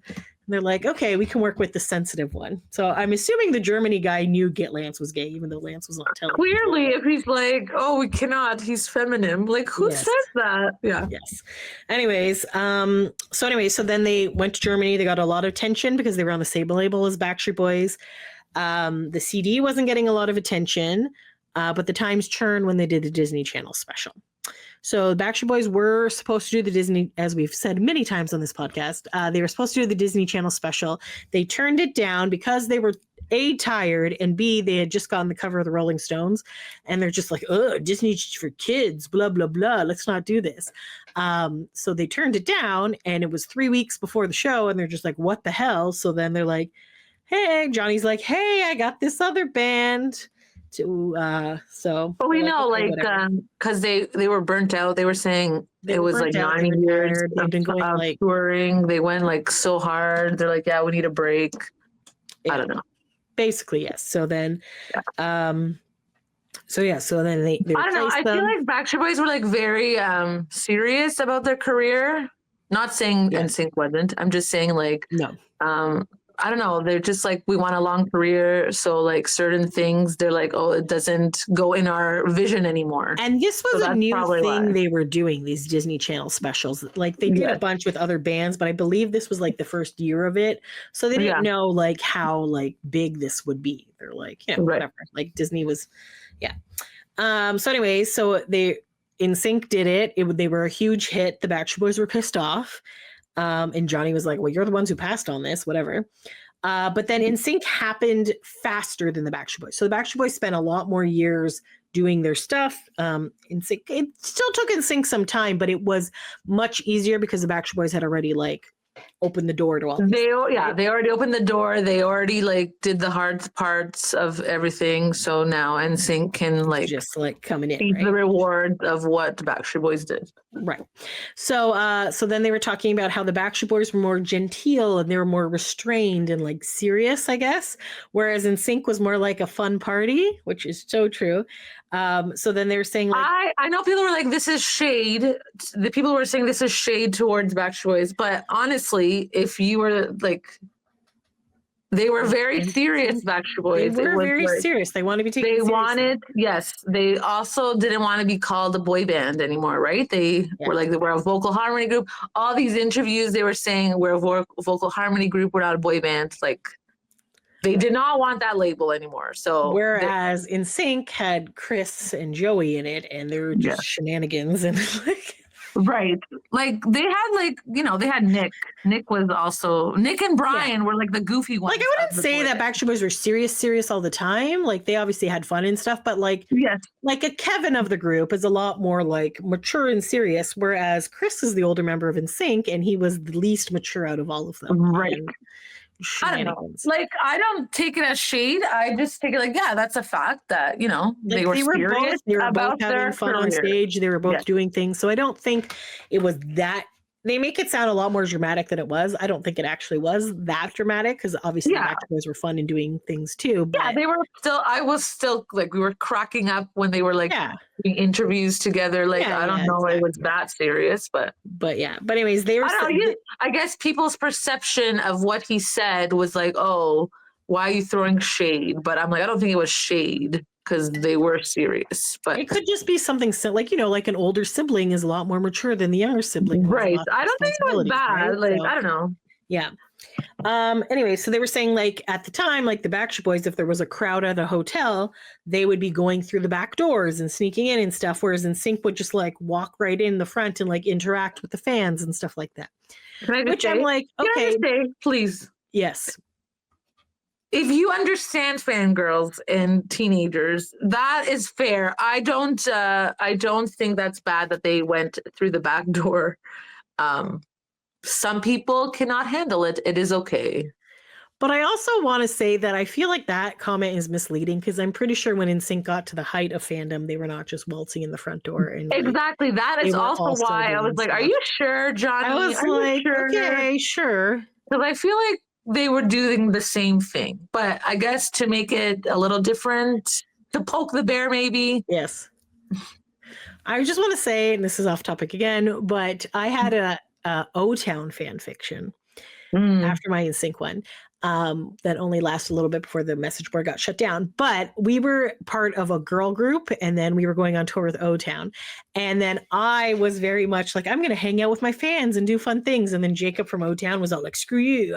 The fans don't deserve any of my, like, whatever. So it was like a whole, like, it was very entertaining. That just triggered that in my mind. But yes, so. That but sounds yes, like a fun time. You know, sometimes, and even nowadays, I don't think Jacob is as like they're all great, love seeing O-Town and stuff, but like certain members are a lot more out there than the other, like more willing. Like when we were in you can tell which ones are more like outgoing and fun for a fun, good time. Like Trevor is right. So like, also I gotta say, I'm very disappointed that O-Town was not in this. Yes. Because I was just like, they would make fun. I'm like, okay, whatever. But who would you ask? Like, I don't know. Trevor? Eric usually does the interviews for O-Town. But Trevor, but yeah, like I'm on an O-Town fan page and they're just like, oh, Eric doesn't post as much about his personal life and doesn't do. I'm like, yes, because like Eric and Jacob are more on the like the quiet side. They're very reserved and kind of personal and kind of like whatever, and like great on one-on-one, but not so great crowd. Whereas Dan is fun and good in a crowd, but he's dad mode most of the time. So Trevor is the single fun guy. So he's the one who's going to be doing things.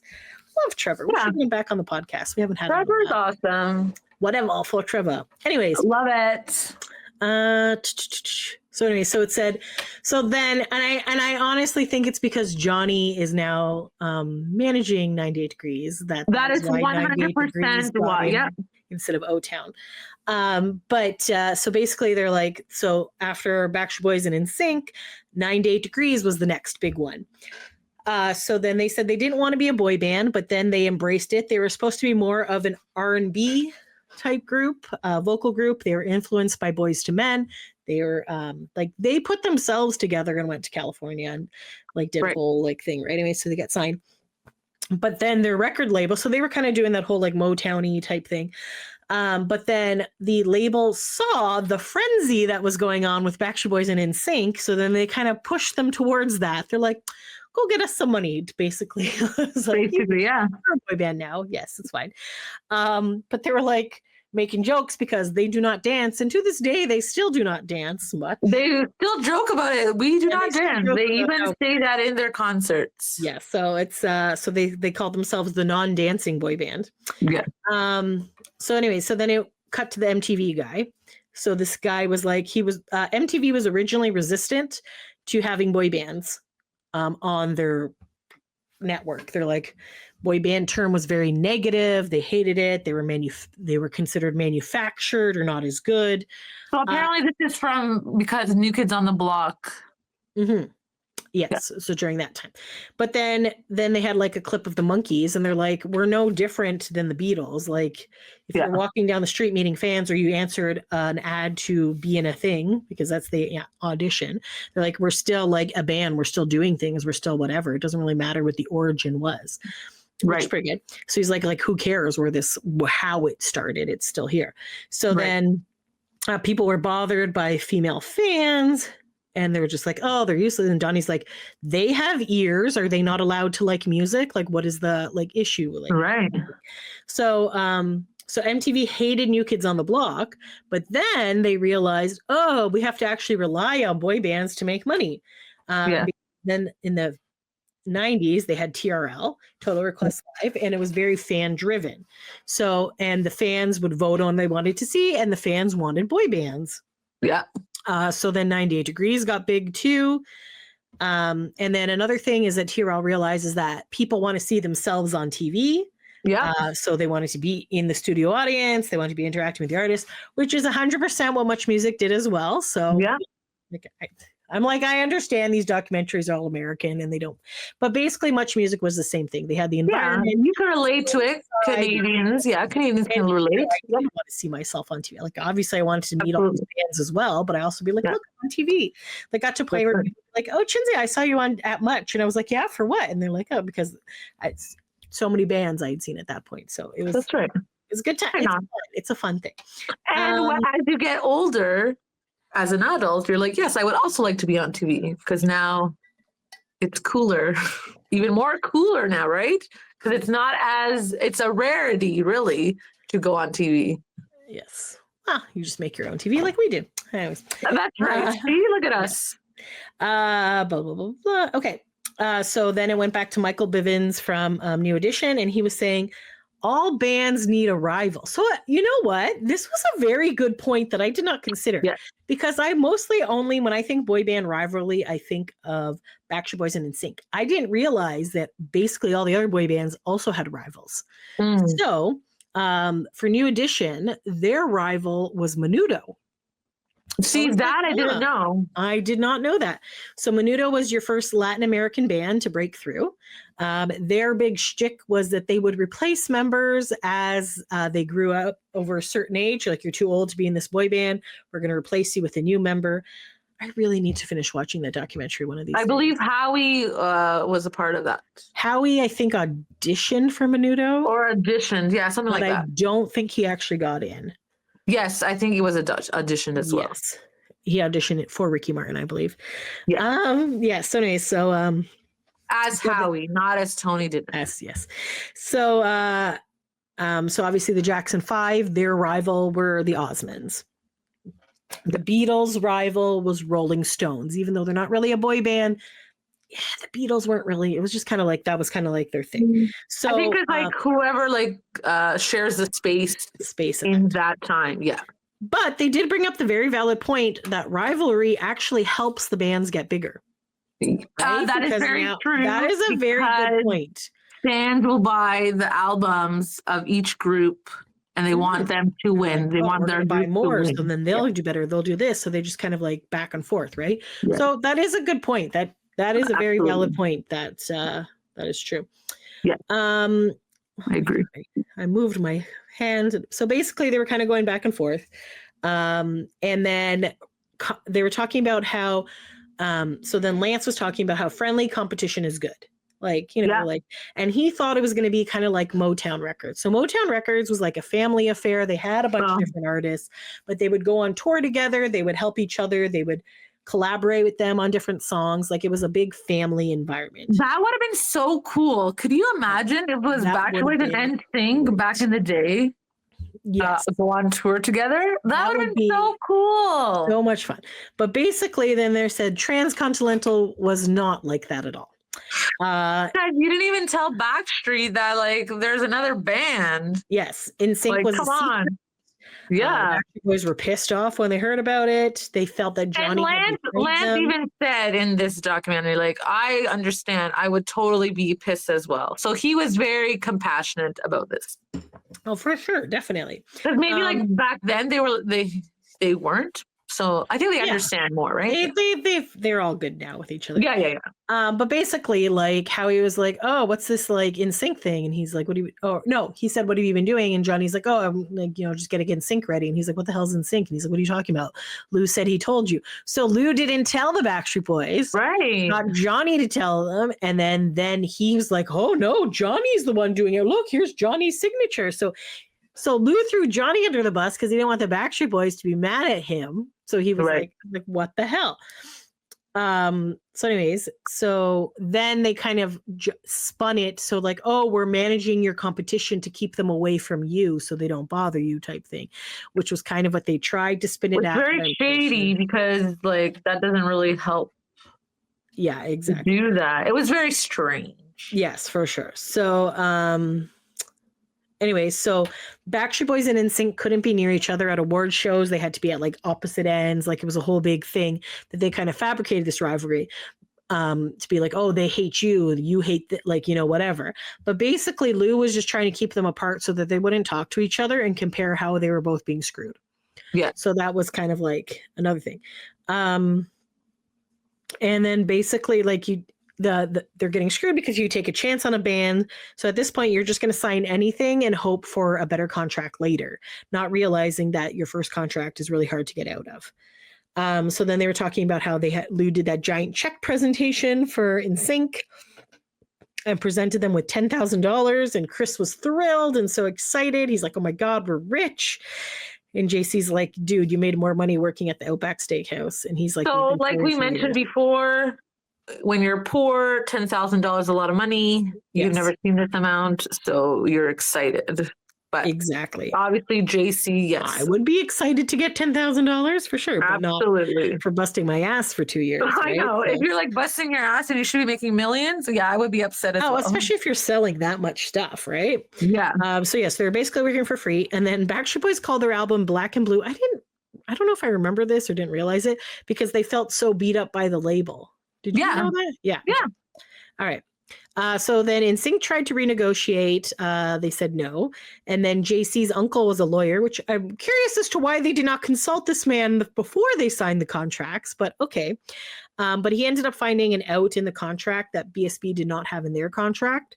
So which is crazy how that little loophole saved NSYNC from like heartbreak and all this money that they still had a heartbreak and loss. Yes, but Backstreet Boys apparently paid like millions of dollars. Yes, for sure. So then it was after one of the award shows in '99, Jive Records was like, "Okay, we're going to take you." So and then RCA was trying to stop them, but didn't make it there in time or whatever. So they're like, okay. So then they ended up going for Jive Records, which had Backstreet Boys. So that was another thing. So then that's when they were talking about like, oh, this is like Pinocchio or whatever. No, or Cut Our Strings. And then Lance was like, No Strings Attached. So then they came up with the No Strings Attached, which was their second album, the sophomore album. Yeah. 1.1 million sold in a day.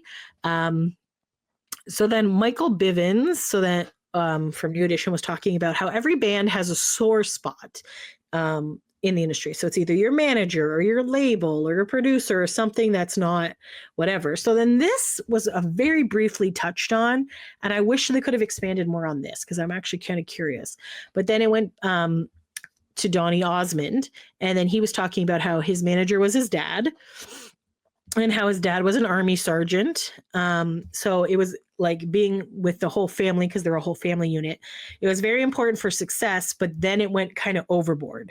So it's kind of like a momager, like your parents are manager. And then he was like... And then he was talking about the Jacksons. He understood Michael Jackson because that was similar to Michael Jackson, his dad. Because wasn't his dad also like... His dad was also the manager and like... I don't know, maybe he was also very like strict or whatever. Yeah, strict or whatever. And he like abused, I guess. Mm-hmm. Yeah, so it was like the Osmonds and the Jacksons story was very similar.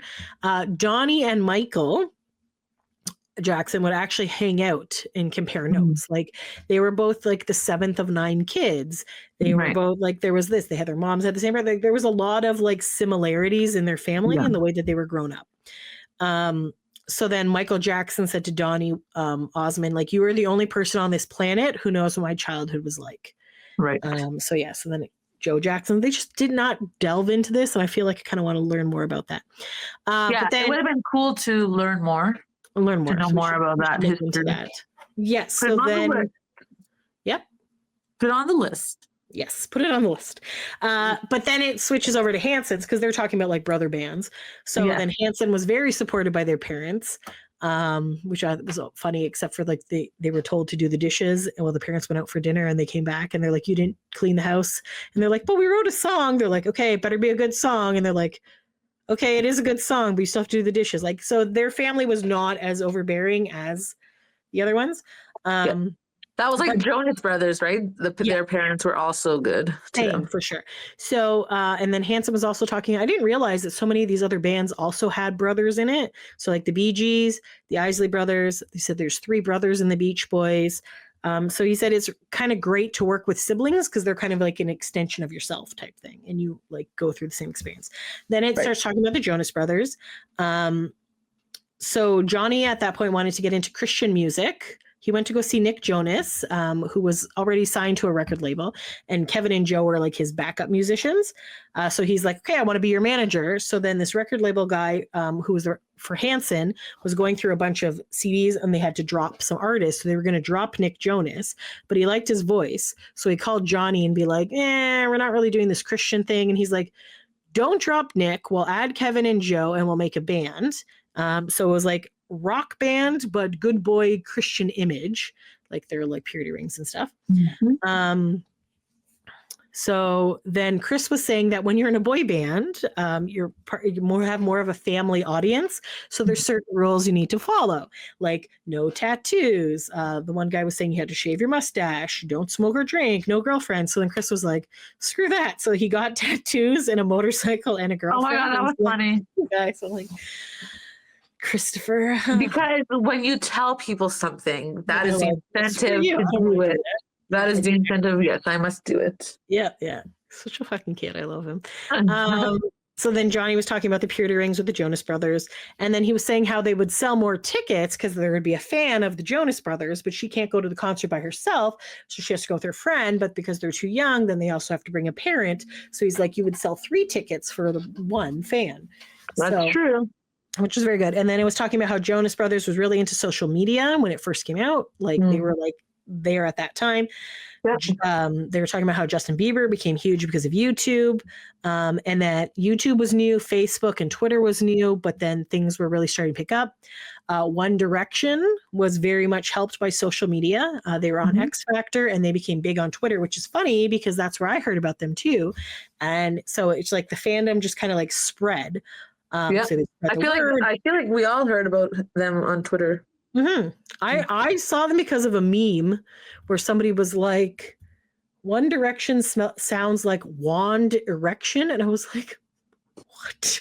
Because it was like a Harry Potter. I might have seen that meme as well.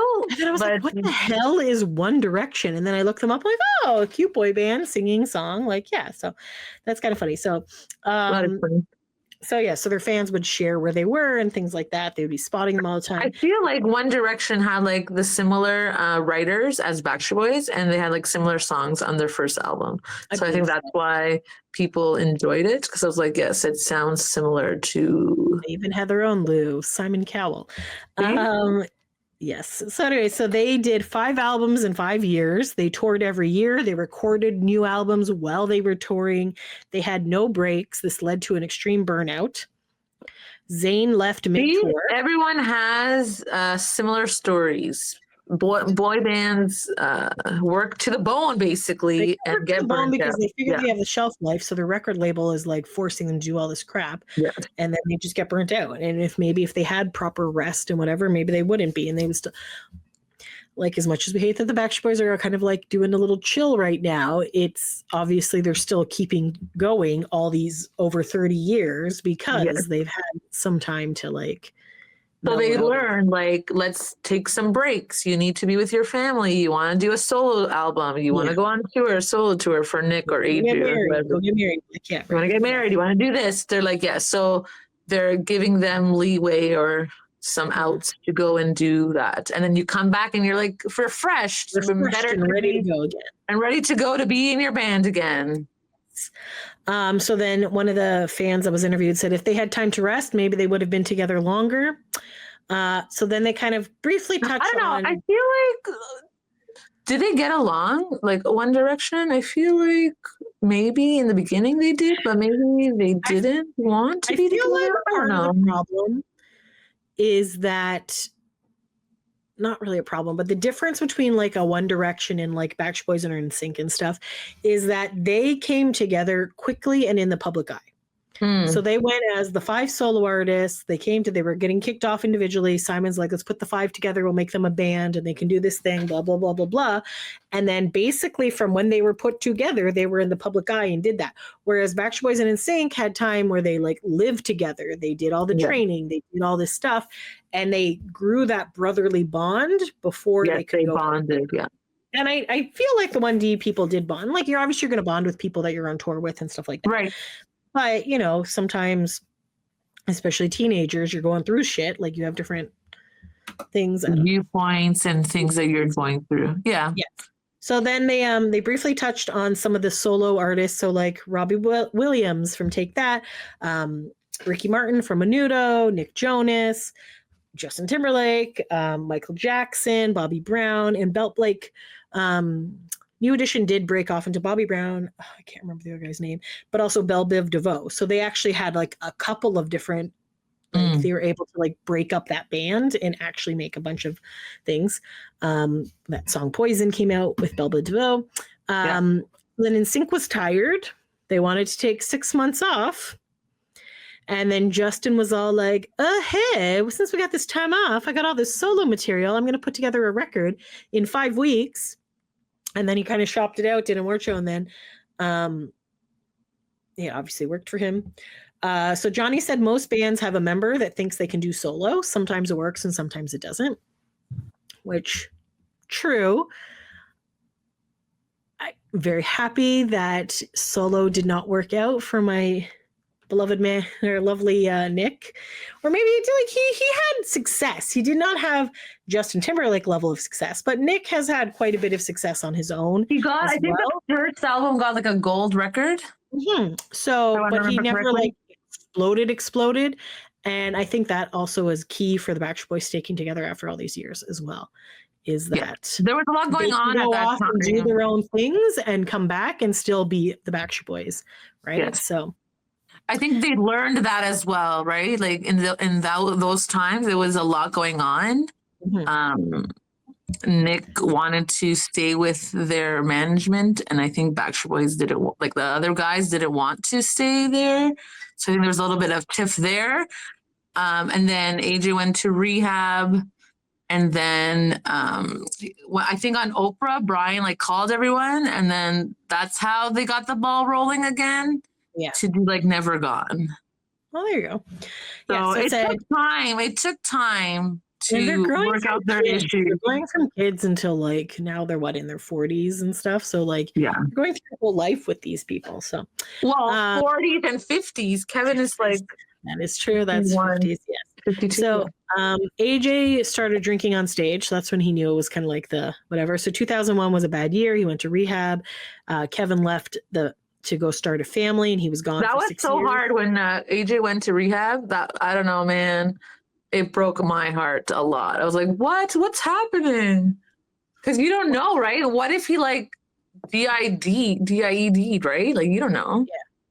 Yeah. Well, it's a good thing that he went to rehab. Because I think at that time we didn't really know like what could happen if you had so much alcohol in you or you're an alcoholic. I think that time we didn't know much. I'm sure he was doing drugs and stuff too. And drugs, right? So like, and then you see that Backstreet was like so sad because Much Music always would play like TRL stuff of their interviews and stuff. And then like they played that and they're like, oh my God, they're so sad. What's going on? And then you're like, oh my God, what happened? Because it almost like who died? Like what's going on, right? Yeah. Well, he didn't die, so that's he didn't die yet. But it was very like sad times in those days. Yes. Oh, for sure, definitely. Because you're like, oh, this band's gonna break up, and you're never gonna see them again. Jokes on right? you. Can you imagine if that were the case? But you're like, okay, at least like he gets better, right? Yeah. Yep, that's true. Yeah. So then, and then Kevin left the group. Sorry, continue. Sorry. Yeah, no, it's good. So then 2002 was the last NSYNC tour. So then Justin was going to do a solo, but he was going to come back, but that didn't happen. And then they didn't tell them that it was just going to be for that many months. Yes. So Chris was like, at the beginning, there was a lot of animosity and resentment. Lance said there was no fanfare to end it.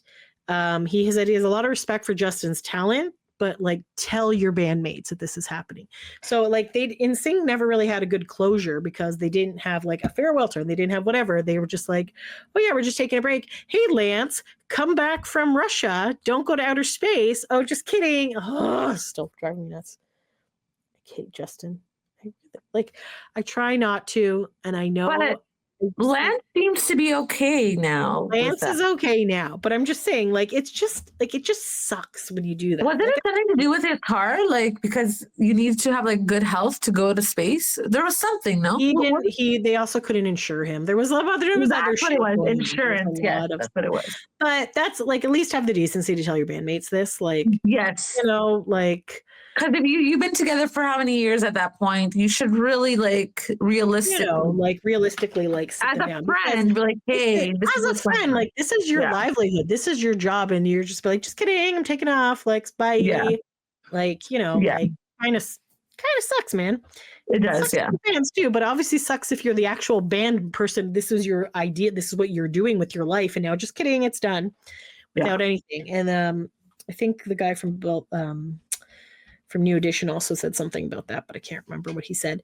Anyway, so then they were also saying how in One Direction, every one of them had a top 10 record. So it worked for them. They all got hits.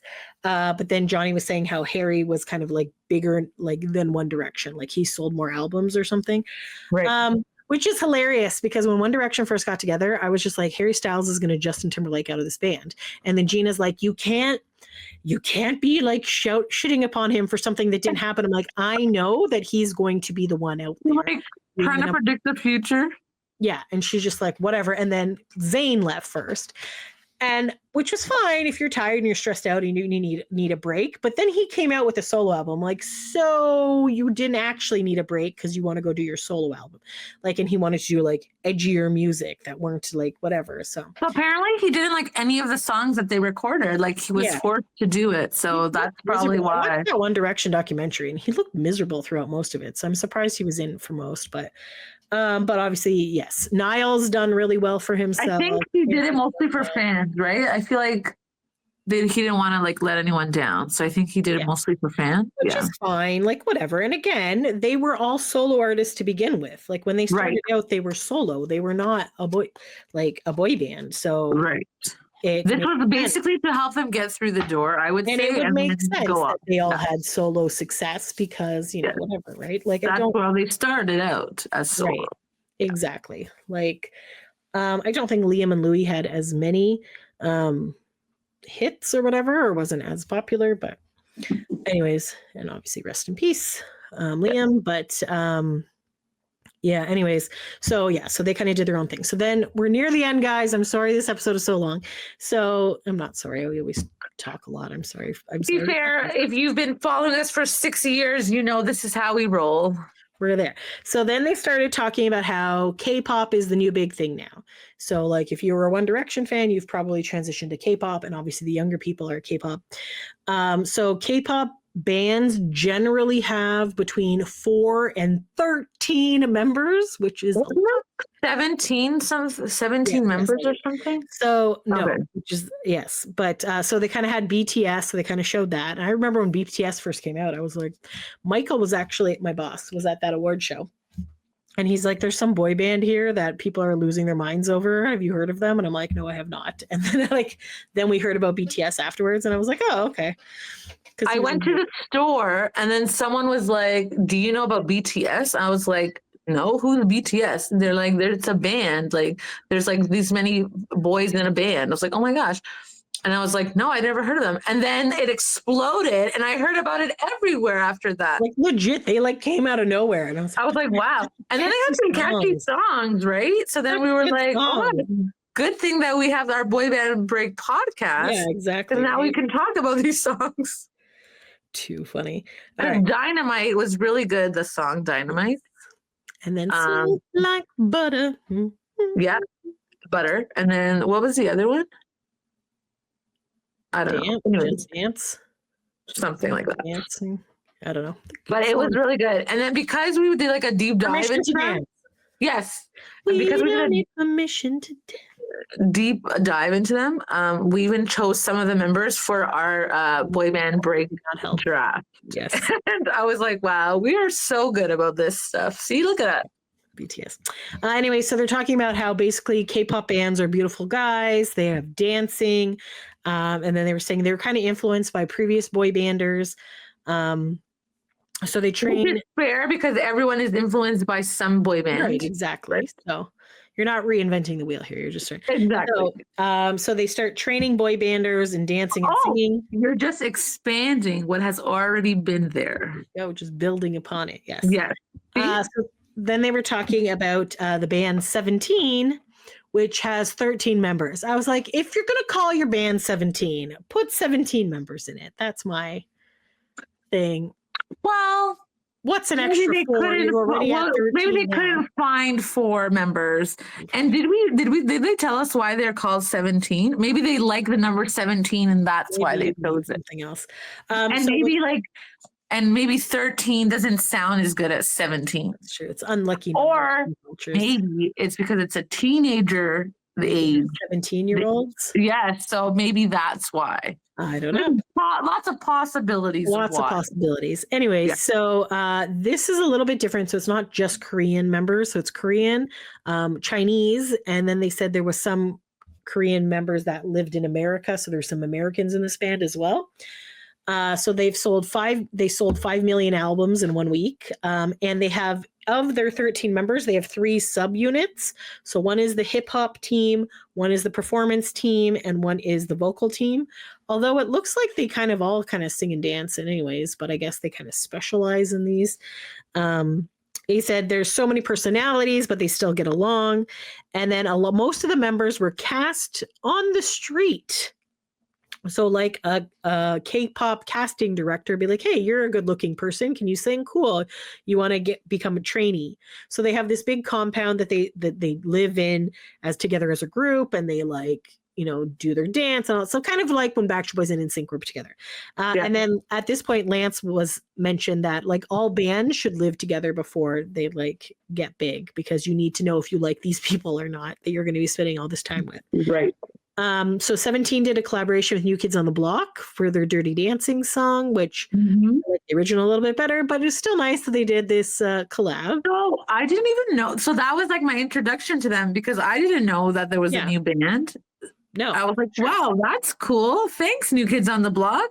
They're big over there, but we didn't know in North America. So yeah. They're like, oh, we'll come in through New Kids. So and then which is a good plan, because they're still big.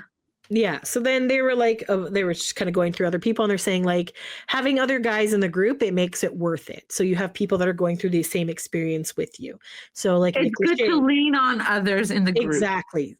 Unlike solo artists where they tend to have freak out more often, where a boy band, you have people there with you, going through the experience with you, so they can help take the pressure off of you and do other stuff and be there for you, right? So the boys always say they're like a marriage, right? That was their first marriage. Yeah, for sure. So Nick Lachey is saying how they do all these things, all things together. Johnny was saying how they fight with their bandmates over stupid things, who's going to wear the blue shirt or whatever. But in the end, they all share this unique bond that keeps them together. AJ was talking about how they fight and talk and love like family. And then Lance was saying how he changed the most. He out of all the boy banders, that he came out as being gay, but he was hiding behind the shy thing. But then near the end of NSYNC, he was becoming more confident, and the boys were supporting him and everything. Right. He's always had their support. And then somebody was talking, one of the fangirls was saying how boy bands were like an escape, and they make fans happy because you're having a shitty life or school sucks or whatever, but these boy bands are here for you. They're singing love songs to you. They're there. You have your community of friends through them. And then loyal, right? The band is always there. People leave you, or your friends go, whatever. Leave, or they can move, or they could be something happens in your life. They're always there. Their music is always there. You can always go to a concert, and for 2 hours, take away your problems. Don't have to think about it. Exactly. It's great. Yes. So then they were talking about how when girls are screaming at a boy band, they're like psycho and oh, these girls are terrible. But if boys are screaming at a sporting event, oh, they're just passionate for the game. So like society Double obviously makes standard. yeah, Double for standard. sure. For sure. 100%. And then Donnie comes in with saying that fans of boy bands get the last laugh. They're mothers, teachers, doctors, lawyers. They hold all these positions of power. They're doing all these things. Yes. And then Donnie always championing the fans. He definitely is. And then Nick Lachey was talking about how the beauty of having young fans when you're also young is that you kind of like grow up with them. So which like, is true because all of us have grown up with them. Yes. Basically. And over the years, you've become like friends with certain, like, or know these certain band members and things, and you know of, like, you know, you've gone through like things together, and you have like histories and stuff. So that's you can relate to them. You can relate to them, yes, and they like recognize you after a while and things like that. Some of them, or even just like you and your friends like bonding over this over the years. And then AJ said when Kevin came back to the Staples Center, he's never heard screams so loud and piercing when he came back after 6 years of being gone. And then he said, and it's like concerts are multi-generational now. Like you have 5-year-old fans and 85-year-old fans, and they're like people come with their families and things like that. It's an all ages event now. For sure. And it says, and one of them said that fans are like an extension of you. You're making this connection through the music, and they're like a part of you. That's right. And then they showed like NSYNC on stage together after 11 years and how it was like a beautiful moment at that showcase thing. And then Nick Lachey was talking about how music takes you back to your moments in life, happier times or other times. And then Michael Bivins was saying that boy band music is so powerful because it keeps evolving. And then I think it ended with somebody's being like, oh, we love boy bands or something. But yeah, so it was just like it was like a nice, fun documentary. It was short, so if you have it was a really good documentary, a great way to end it, talking about fans and how they support their boy bands, and fangirls are just as important as other fans of other sporting events or other kinds of things that you follow. Exactly. Yes. All right. So with that, thanks for taking a break with us, guys. Until next time. Thanks for listening. Bye.